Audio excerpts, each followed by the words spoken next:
Story 1. I was driving across Kansas on I-70 a couple of years ago, heading west through the middle of nowhere.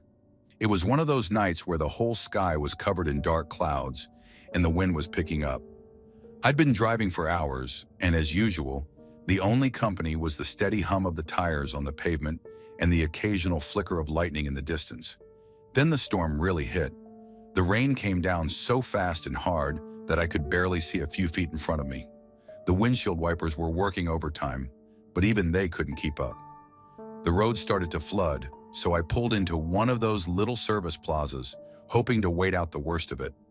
I parked under the canopy of lights, figuring I'd be safe for a bit while the storm passed. The place was empty except for a couple of trucks parked farther away.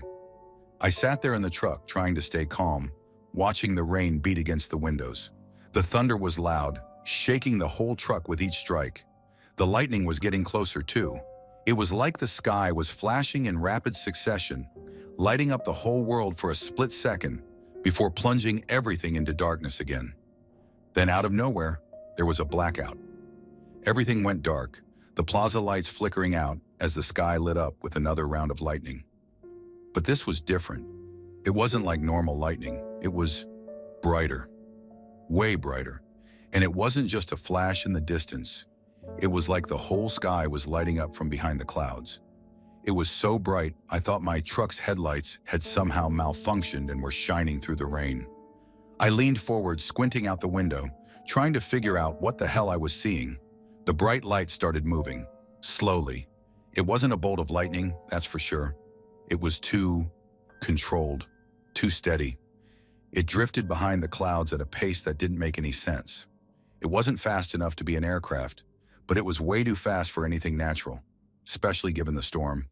It moved up over the hills in the distance, then across the tree line, its eerie blue glow illuminating the parking lot below it. My heart was pounding in my chest. I didn't know what I was looking at, but I could feel the hairs on the back of my neck standing up. It was like something out of a movie, but this wasn't some stupid alien flick. It felt too real, too close. It moved slowly at first, then all at once. It crossed directly overhead. For a brief moment, everything went silent. The wind stopped, the rain tapered off, and I swear the whole world held its breath. The light was so bright it lit up the whole plaza. I could see everything in a cold, unnatural blue. The truck's shadow stretched out beneath me, distorted by the strange glow.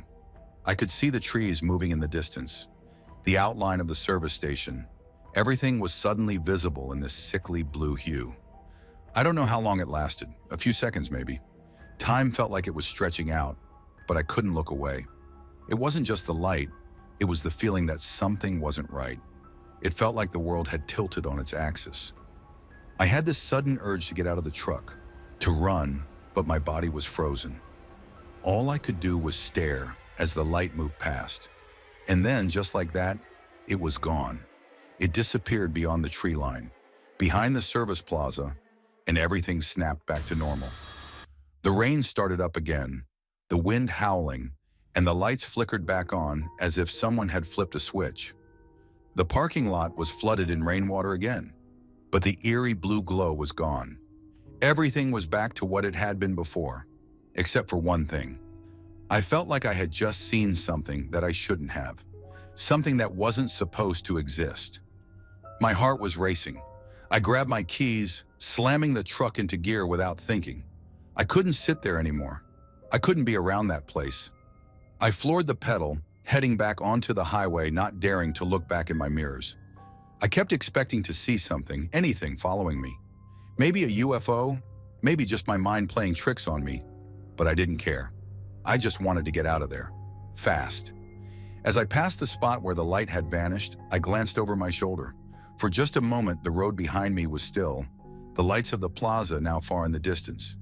But I couldn't shake the feeling that I wasn't alone, like something or someone had been watching me.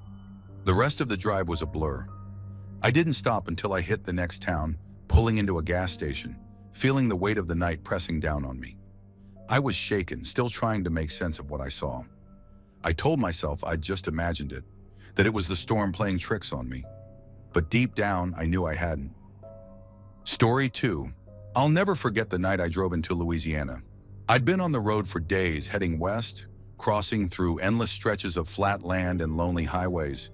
It had been a long drive, and by the time I was getting close to Baton Rouge, I could feel the weariness creeping in. The clock on the dashboard blinked 10:15 p.m., and there was nothing but the hum of my tires on the pavement and the occasional flicker of a dying street lamp. The sky had started to get that eerie purple-black color, like it was hiding something just out of view. The humidity hit me before I even rolled the windows down, thick, suffocating. I had been told about the swamps here, how they could get under your skin, how they could mess with your mind, but I didn't really take it seriously. It was just a swamp, right? A bunch of water and trees. But when you're in it, it feels different, like the land has a pulse of its own. I noticed the cars at first. They were parked off to the side of the road, not broken down, just sitting there. A lot of them. Their headlights dim, casting long shadows on the swamp. I should have passed it off as some kind of weird local thing, but there was something unsettling about it.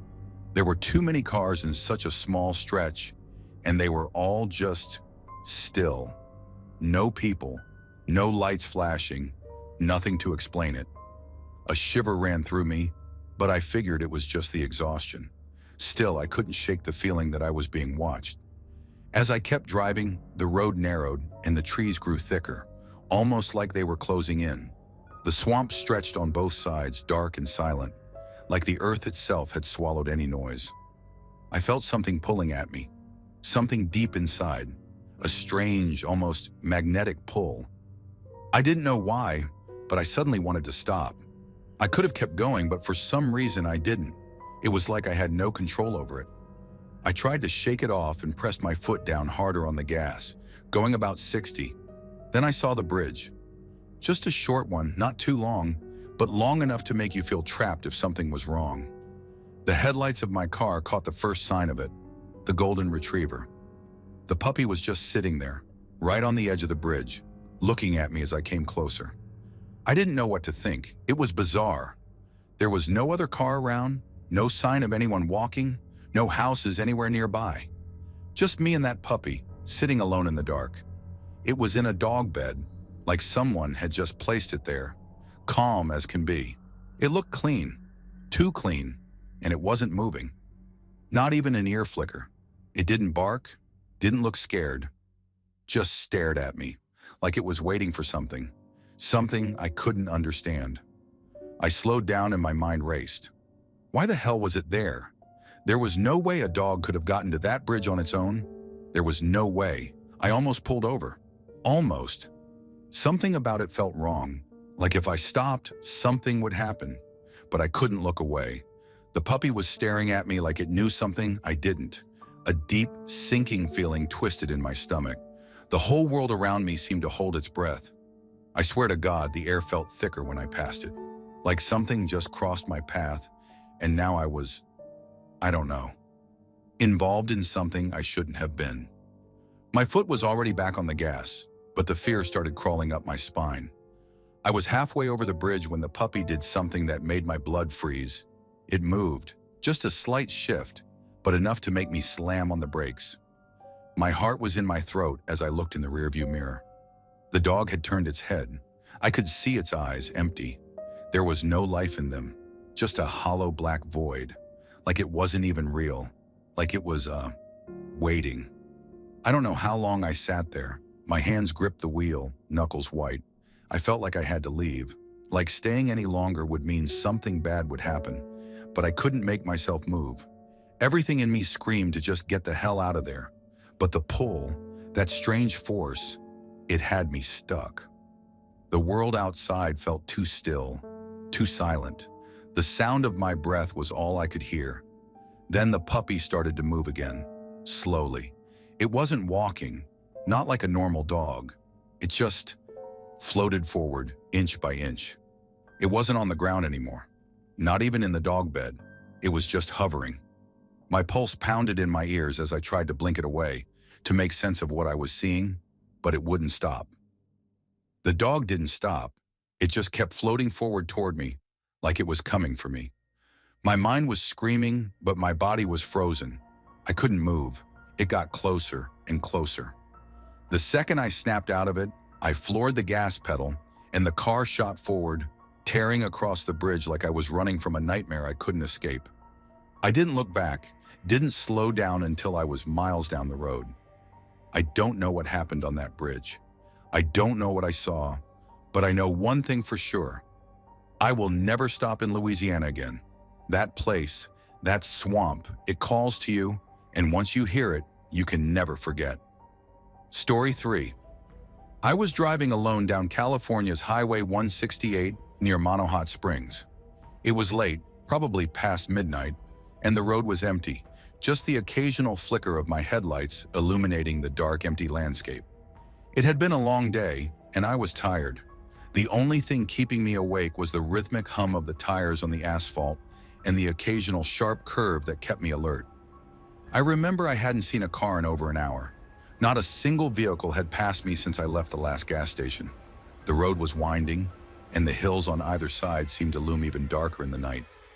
It was one of those places where you feel like you're the only one left on Earth, with nothing but the sounds of the night and the occasional screech of your tires against the winding curves. Then I saw it. At first I thought it was just a deer. I'd seen plenty of deer in these parts, and I was used to them darting across the road. But this was different. It was standing on the side of the road, near the edge of the trees. Nothing unusual there until I saw its eyes. They were glowing, not the usual reflection you get from headlights. This was something else, like tiny fiery spots of red that almost seemed to pulse. My heart skipped a beat. I slowed down, instinctively pressing my foot to the brake. But as I got closer, something in my gut told me this wasn't a normal deer. It was on its hind legs. I slammed on the brakes, the tires screeching against the asphalt, and jerked the wheel.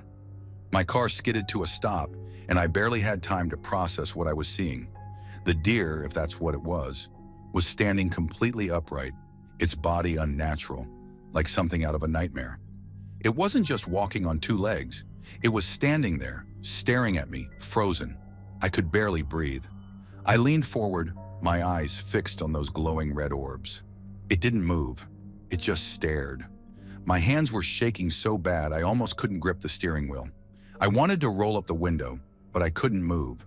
Something kept me there, staring back at whatever the hell this thing was. Then I saw it twitch. It was so quick, but it was there. A small jerk of its head, like it was looking at me through the corner of its eye. And that was enough to snap me out of whatever trance I was in. I quickly reached for the gear shift, my pulse racing. But before I could throw the car into reverse, it took one slow step forward. I froze. My breath caught in my throat. The thing didn't move like a deer. Hell, it didn't move like anything I knew. It was like it was learning to walk on two legs, or worse, pretending to walk on two legs. I started to feel dizzy, like the air around me had thickened. My skin crawled. My mind screamed at me to drive, but I couldn't. The deer, no, whatever this thing was, it was still moving toward me. Every step it took was deliberate, like it was trying to make sure I saw it. The glowing eyes never left me. Suddenly I heard it, a sound that didn't belong, a low, wet sniff, like it was sniffing the air. I couldn't see its nose or its mouth, but the sound came from somewhere deep in its chest. My breath hitched. I was paralyzed. My body wouldn't respond. I don't know why, but I turned the engine back on. The noise of the engine revving seemed to snap whatever spell had been cast on me. My foot slammed on the gas and I sped off without a second thought. I didn't even look in the rearview mirror. I just kept my eyes on the road, my hands locked tight on the wheel, my body trembling from head to toe. I don't know how long I drove after that. It felt like hours, but it was probably just a few minutes. All I remember is the road stretching out in front of me, my breath coming in ragged gasps. I didn't see anything in the rearview mirror. No deer, no glowing eyes, nothing. When I finally reached the next town, I pulled into a gas station and parked. I sat there for a while, my heart pounding in my chest. I don't know why I even stopped. Maybe to convince myself I hadn't imagined it. I got out of the car, my legs weak beneath me, and leaned against the hood for support. I kept staring at the empty road, and then it hit me. I realized I hadn't seen any other animals the whole time. No other deer, no signs of life. Just that one thing. The gas station attendant must have noticed something was off because he came out to ask if I was okay. I nodded, not trusting my voice. I wasn't even sure I was okay. I left soon after, but the rest of the drive was a blur. I kept checking my rearview mirror every few seconds, but I didn't see anything. Still, I couldn't shake the feeling that I was being watched. I kept thinking about those glowing eyes, the way it stood on two legs, the way it sniffed the air. I don't know what I saw out there, but I know it wasn't a deer. I still drive that road from time to time, but I haven't seen anything like that again. Story 4. I was driving through the back roads of Arkansas around 3 a.m. The night was quiet, too quiet. I was headed home after a long week. No other cars on the road, just me and the endless stretch of winding asphalt cutting through dense woods. It felt like I was alone in the world.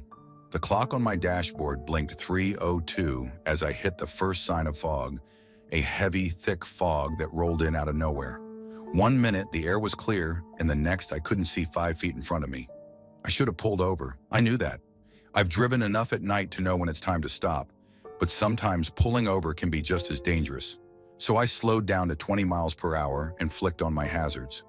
I couldn't see the lines on the road, couldn't see the trees on the side, nothing. Just gray and more gray. Minutes stretched on. I gripped the wheel tighter, my eyes straining, trying to pierce through the murk. The headlights barely made a dent in it, and the longer I drove, the more uneasy I became. Something didn't feel right. There wasn't another car in sight, no headlights behind me, no taillights ahead of me.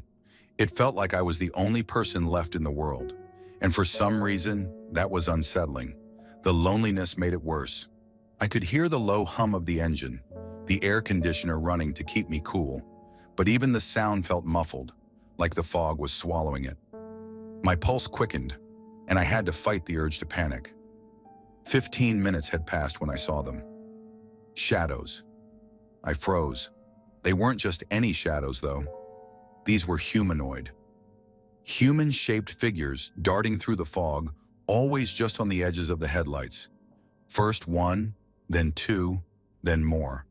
They weren't walking or running, but gliding, as if they weren't quite touching the ground. The shadows flickered in and out of view, blending into the fog, vanishing, only to reappear a few feet away. My breath caught in my throat. I couldn't make out any features, couldn't even see their faces, but they were moving. Moving in a way that didn't seem right. I wasn't imagining it. They were there, and they were too close. I wanted to call someone, anyone, but my phone was dead. No service. Of course, no service. I cursed under my breath and gripped the wheel harder, my knuckles turning white. The shadows seemed to be circling me, weaving through the fog on either side of the road. There were at least 5 or 6 of them. They weren't making a sound, not a single footstep, not a breath. Just the eerie swish of the fog, thick and damp. My heart was pounding now, but I couldn't pull over. I couldn't stop. The idea of being stationary, of being completely exposed out there in the middle of nowhere, it felt worse than driving through this fog. I had to keep moving. I sped up just a little, from 20 to 25 miles per hour, maybe 30. But the faster I went, the more the shadows seemed to follow. They moved with me. One would appear ahead of me, only to dart off to the side as if it was anticipating my every move. Then another would glide into my periphery, close enough that I thought I saw something resembling a face. Just for a second, a pale, distorted face. Too pale, like it had never seen the sun. I gritted my teeth and pressed harder on the gas pedal. 35 miles per hour, 40, 45. The engine roared louder, but the fog didn't thin. The figures were still there, lurking in the edges of my vision. I could feel them, even when I wasn't looking at them directly. I was being watched, and it was getting closer. One of them, no, 2, suddenly dashed across the road in front of me, barely missing the car. I swerved, my heart leaping into my throat. The car swayed, tires screeching against the asphalt as I fought to keep it steady. But as I corrected my path, I glanced into the rearview mirror. There was nothing there. No one behind me. Not a single shadow. My breath came in shallow gasps as I scanned the road ahead, too terrified to take my eyes off it. I had to get out of this fog, but it was relentless, like it had its own agenda, like it was trying to keep me there. I pushed the gas pedal down harder, 50, 55 miles per hour, not caring about the speed limit anymore. I just wanted out. The fog was suffocating, the shadows still dancing in my peripheral vision, and the air felt thick, heavy, like something was pressing down on me. And then, without warning, it ended. The fog just lifted. 1 second, it was there, and the next, it was gone. I could see the road clearly again. The trees, the gravel shoulders, everything. I was out of it. My hands were shaking, my chest tight, but I didn't dare stop. Not yet. I could still feel the weight of those figures watching me, even though the fog was gone. I slammed the gas pedal to the floor, pushing the car to 65, 70 miles per hour. The road was clear now, but I wasn't taking any chances. I didn't stop until the sun came up. And when I finally pulled into a gas station, I was sweating, my heart still racing. I don't know what I saw that night, whether it was some kind of trick of the mind or something else. But I'm never driving those back roads in Arkansas at 3 a.m. again. Not ever. Story 5. It was around 3 a.m. when we left Austin after finishing up our set at SXSW. The band and I were driving west toward Los Angeles, where we were starting another tour the next day. We'd been in Austin for almost a week, so we were all well rested, at least as well rested as you can be after a week of late nights and early mornings. I remember the drive was smooth at first, the kind of peaceful highway stretch that makes you feel like the world's empty. The engine hum of the van was like a constant background noise blending in with the sounds of tires on asphalt. The conversation was light, everyone was in a good mood, laughing about ridiculous things, sharing dumb stories from the road. Then we crested a hill, and the landscape ahead of us changed. I noticed it first. The highway below us was clear for miles in one direction, no cars at all. But the other side? It was jam-packed, just cars and trucks sitting there, not moving at all. My eyes kept scanning, trying to figure out what was causing the holdup. I half joked, "What do you think, some kind of apocalypse? Maybe a convoy of clowns doing donuts?" Everyone laughed, but the mood shifted when we got closer. It wasn't just a traffic jam. There was something else, something that stopped me dead in my tracks. A few hundred yards ahead, I saw the wreck. At first, it didn't make sense. The car, an old GMC Envoy, wasn't just flipped. It was like it had been tossed around. The kind of crash you only see in movies, like when they throw a car off a cliff and then magically land it without anyone dying. But this one wasn't some Hollywood stunt. The car was completely wrecked, flipped at least 5 or 6 times, and somehow it had landed on the cement median, perfectly balanced. The body was a mess of twisted metal, all the windows blown out, including the windshield. It looked like a disaster zone. The air in the van grew heavier. My stomach dropped, like the whole world went silent, even though the engine was still roaring beneath us. And then I saw them. I froze. My eyes locked on the bodies, lying face down on the asphalt. A woman and a child. The woman had short, dark hair, and she was dressed in a pale green sweater. The kid couldn't have been more than 5 or 6, wearing a blue shirt. Both of them were still, their bodies twisted at angles that didn't make sense, like they'd been thrown from the car. I couldn't look away. They were dead, no doubt about it. "Holy shit," one of the bandmates whispered from the back seat. His voice was strained, like he couldn't believe what he was seeing. We all felt quiet. There were no jokes, no laughs, just silence, stretching on for what felt like an eternity as we slowly drove past the wreckage. I remember staring at the wreck, feeling a chill crawl up my spine, like there was something wrong with how the scene was laid out. It wasn't just the horror of the accident. There was something about it, something off. The bodies were too still. They didn't belong there, not in that way. "Are we stopping?" another bandmate asked quietly. I could barely respond. "No," I said. We can't. There's nothing we can do." It wasn't that I didn't want to help. I don't even know if there was any chance of help at that point, but something inside me told me that getting involved, that stopping there, would make everything worse. The whole situation felt wrong, like a nightmare I was trying to wake up from. But no matter how fast we drove, I couldn't escape it. The image of the wreck, the bodies, haunted me. The road stretched on, but the silence in the van was oppressive. Not even the engine hum could shake it. We passed a few other cars, but it was like no one dared to speak. The wreck had stolen any words we had left. The whole thing didn't feel real, like it was some kind of twisted hallucination, except I could still hear the van's tires on the road, still feel the vibration under my feet. But the closer we got to the next town, the more I started to feel like we weren't moving at all. The van seemed to slow, almost imperceptibly, and my head started to ache. I rubbed my eyes and tried to focus, but everything felt blurry. "Hey, do you guys feel that?" I asked. My voice sounded far away, even to me. Nobody answered. I glanced at the rearview mirror.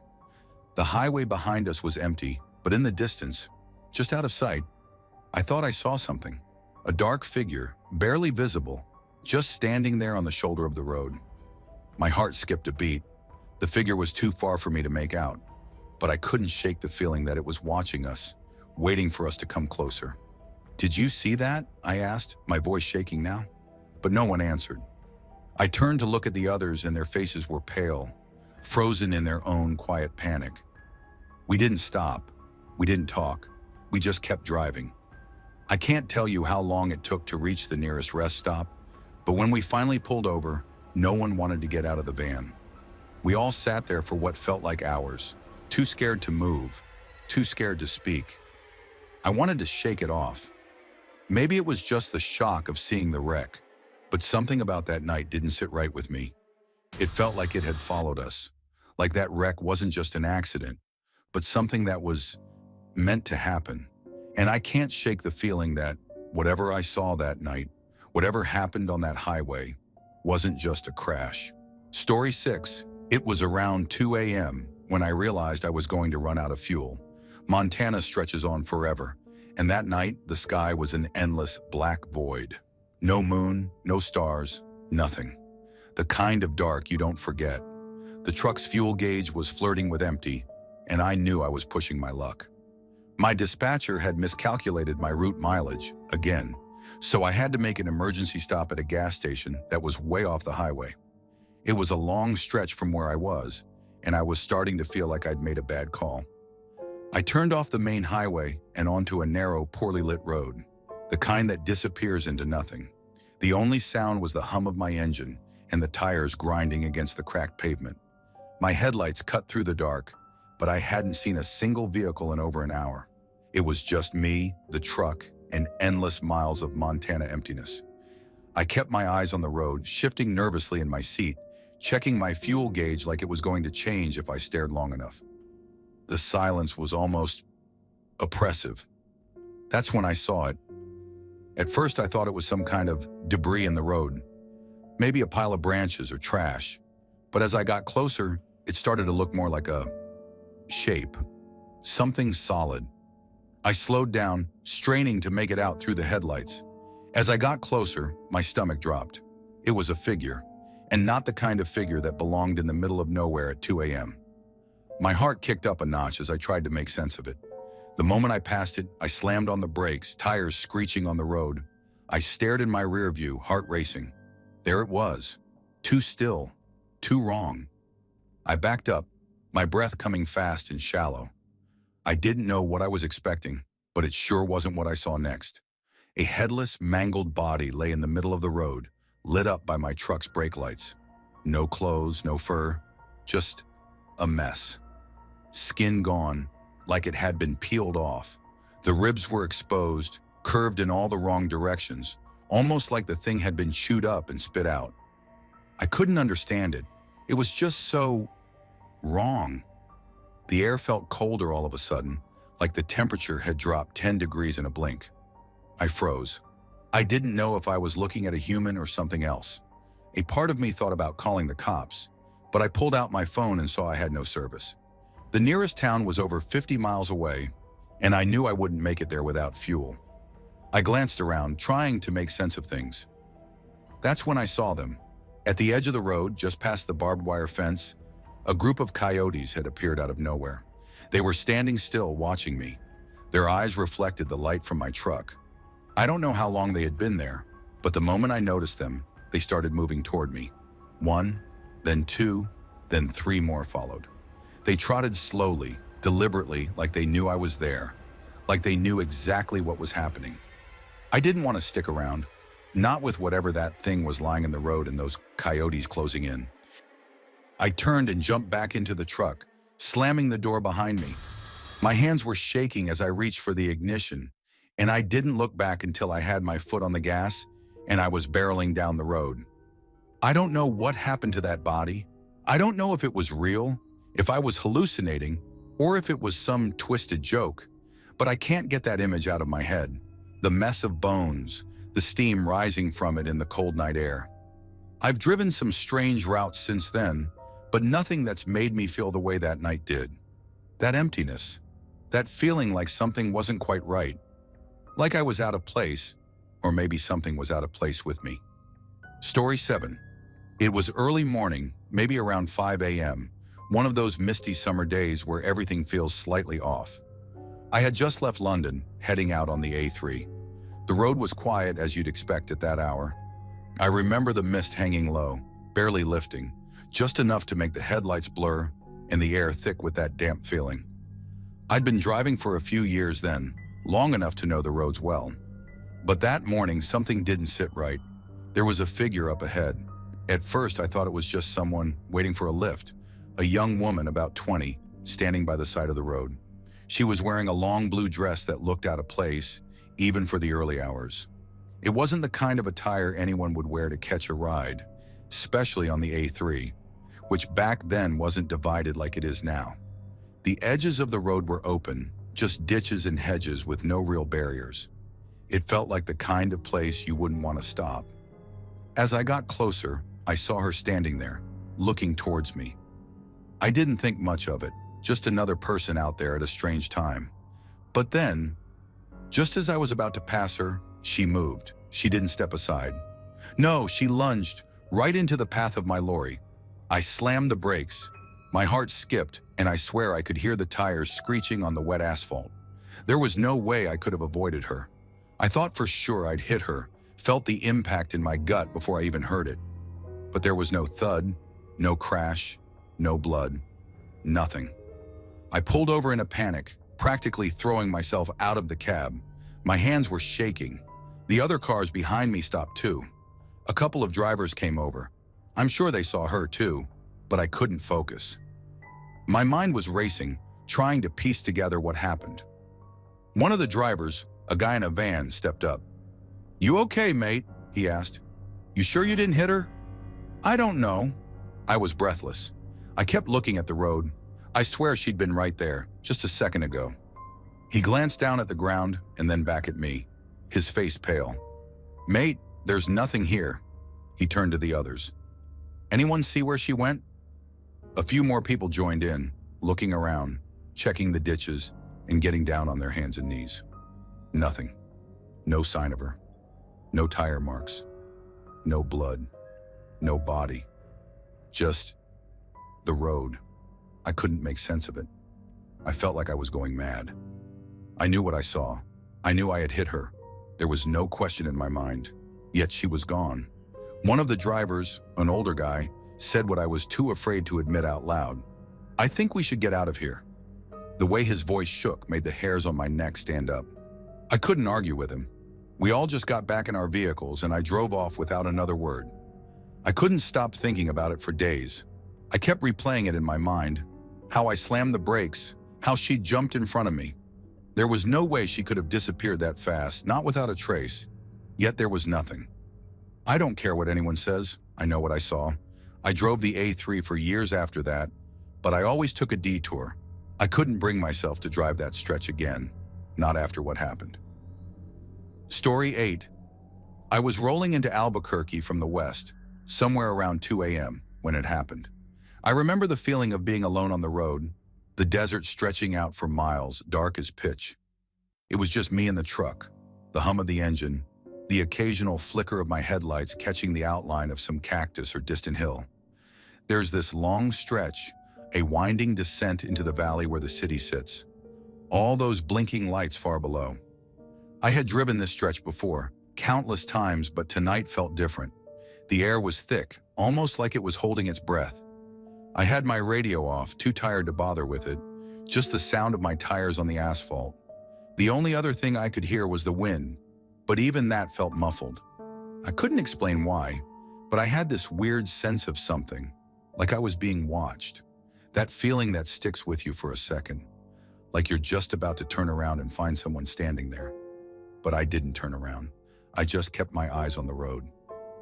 That's when I first saw them, a pair of headlights, far behind, coming up fast.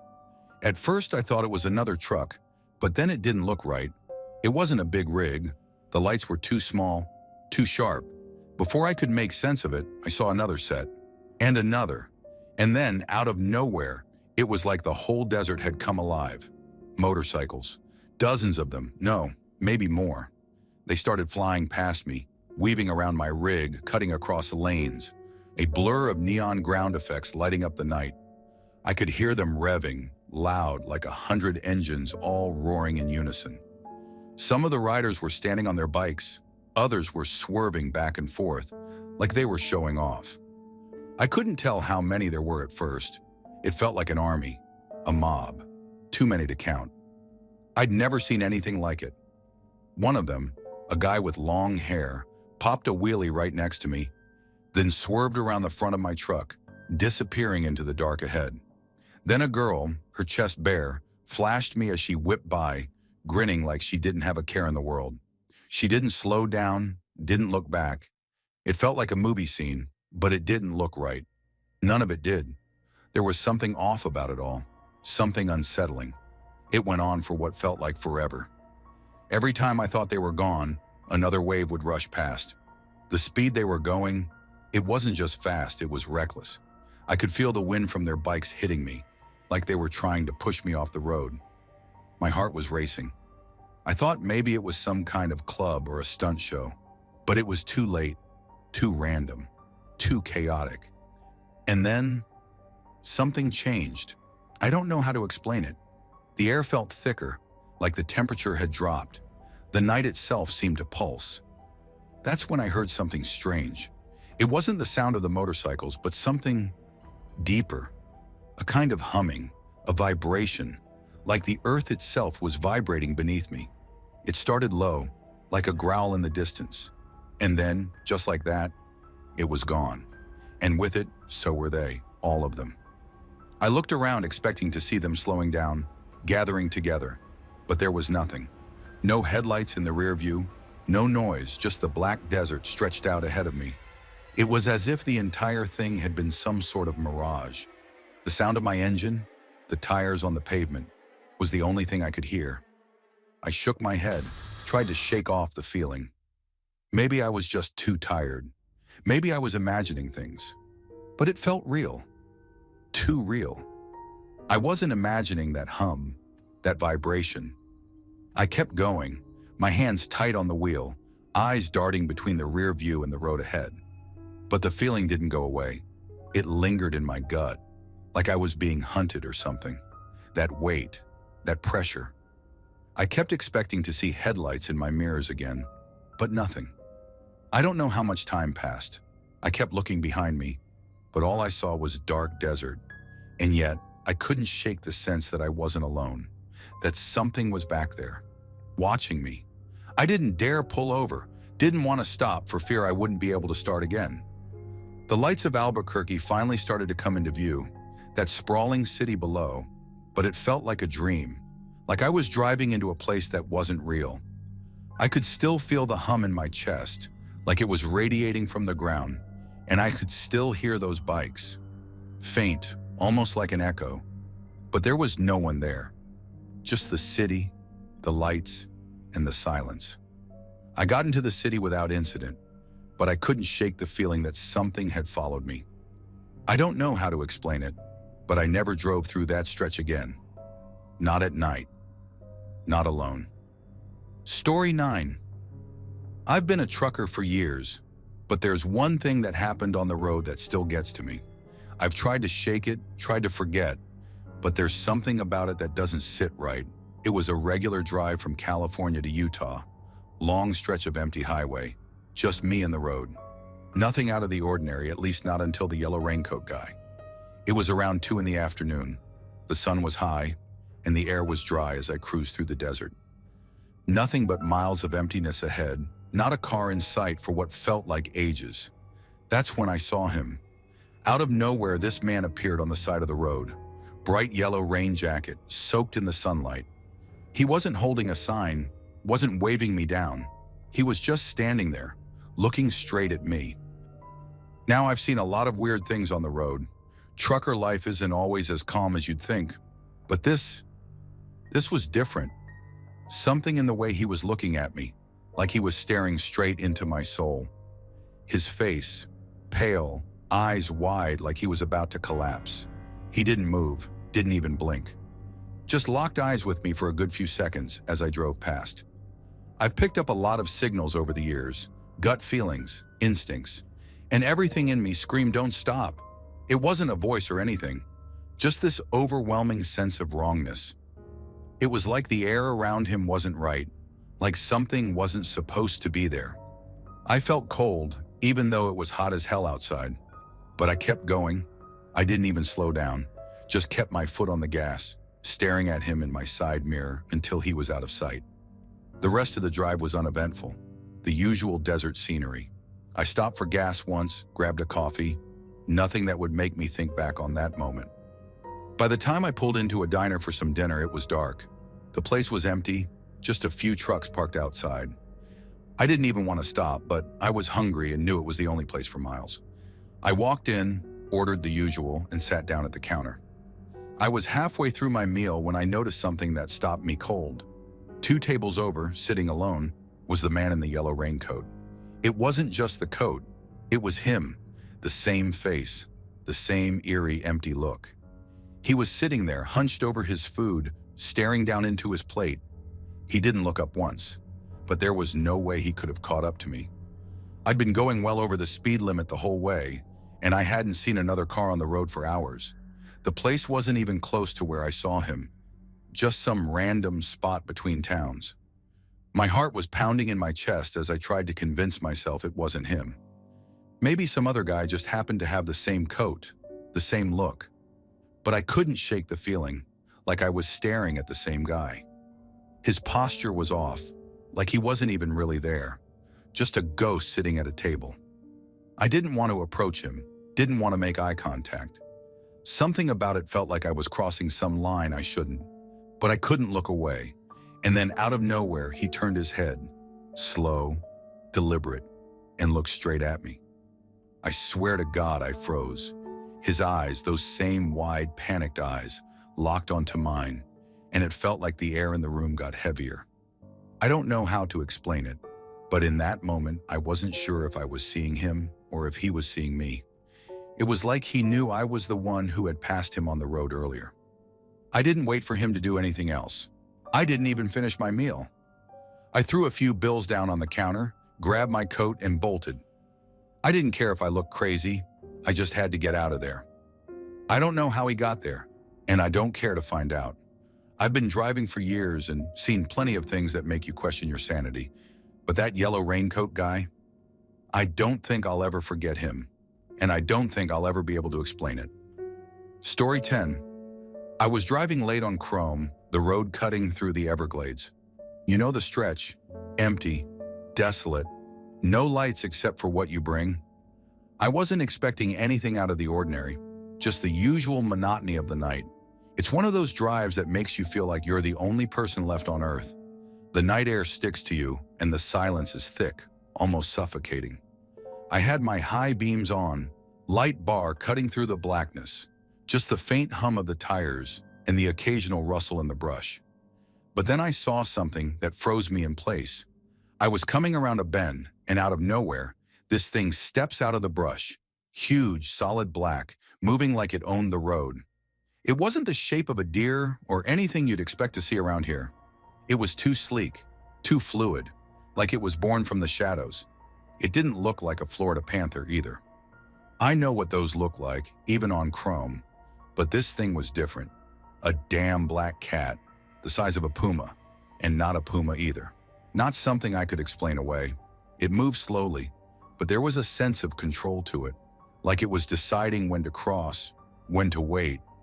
I slammed on the brakes, heart thudding in my chest. It wasn't like I could hit the thing. There wasn't enough time, but it wasn't like I could just keep driving either.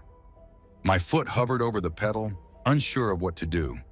The whole time the thing just stood there staring at me. It didn't blink, didn't move. It felt like time had stopped. Now, I'd heard rumors about Krome being cursed. People had said things about it being haunted, some nonsense about spirits or creatures that didn't belong in this world. I never bought into that crap. I'd driven this road more times than I could count. Never saw anything out of the ordinary. But this thing, this black cat, I don't know. It felt wrong. Wrong in a way that you couldn't put into words, just something in the air that told you, get the hell out of here. I didn't take my eyes off it. That's the thing about these kinds of situations. You can't look away. It was like I was waiting for it to do something, but it never did. It just stayed there, perfectly still, black as night. The only thing that moved were the trees in the wind behind it, swaying, creaking. I don't know how long I was sitting there. Time felt warped, like a bad dream you couldn't wake up from. I kept thinking it was going to move, make some sound, give me a reason to bolt. But it didn't. It just stood there in the middle of the road like it was daring me to make a move. I finally decided I was done. I wasn't sticking around to figure out what the hell it was. The more I sat there, the more that feeling of dread crept up my spine. It was like everything around me was pressing in. The night felt heavier, like the weight of the dark was closing in. I slammed the truck into gear, didn't even look at the road. I gunned it, tires screeching, and shot past it, hoping I wouldn't see it in the rear view. I didn't, but that didn't make me feel better. I kept my eyes glued to the road for the next few miles, barely breathing. Every time I looked into the side mirror, I half expected to see something following me, but the road stayed empty. Just the headlights in the dark. I don't know what I was hoping for, what I thought I might see. Maybe I wanted some reassurance that it was just a trick of the mind, something my tired eyes had conjured up. But deep down, I knew that wasn't the case. What I saw wasn't something you'd just imagine. After what felt like an eternity, I hit the end of the stretch, the lights of civilization finally appearing in the distance. That's when I pulled off, my heart still racing. But it wasn't over. Not yet. I stopped, got out of the truck, and stared back toward the Everglades. Nothing. Not a thing in sight. I thought maybe I could convince myself it was all in my head, but I knew better.